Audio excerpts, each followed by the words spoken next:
તાલુકામાં વીજ tower line મુદ્દે ખેડૂતોમાં રોષ. ખેડૂતો સાથે કોંગ્રેસે મામલતદાર કચેરીમાં આવેદનપત્ર આપ્યું. વીજ ટાવર લાઇન બાબતે યોગ્ય નિર્ણય લેવા અને ખેડૂતોને ROW વળતર મળે તે માટે ઓગળ તાલુકા કોંગ્રેસ દ્વારા મામલતદાર કચેરીમાં આવેદનપત્ર આપવામાં આવ્યું હતું.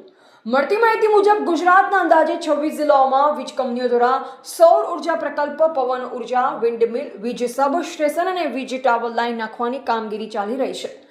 ભારત સરકાર અને ગુજરાત સરકારના નિયમોમાં વિસંગતતાના કારણે અસરગ્રસ્ત ખેડૂતોમાં ભારે અસંતોષ જોવા મળી રહ્યો છે.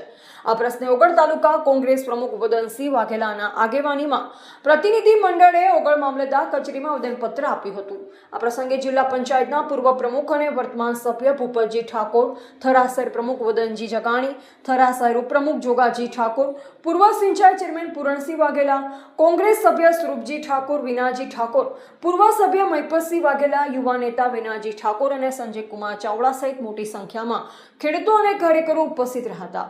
ઓગળ વિસ્તારમાં વીજ ટાવર લાઇનથી ખેડૂતોને નુકસાન થયું હોવાની રજૂઆત કરી કોંગ્રેસ દ્વારા કુલ 9 માંગણીઓ સાથેનું આવેદનપત્ર મામલતદાર કિરણભાઈ ગોસ્વામીને સુપ્રત કરવામાં આવ્યું હતું. મામલતદારે તમામ માંગણીઓ વડી કચેરીમાં મોકલી આપવાની ખાતરી આપી હતી. રિપોર્ટર રામજીભાઈ રાયગોર, બનાસકાંઠા.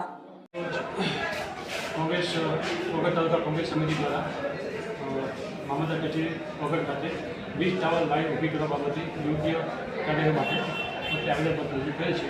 જે આવેદનપત્ર અમે સત્વરે જિલ્લા કક્ષાએ પહોંચાડી દઈશું.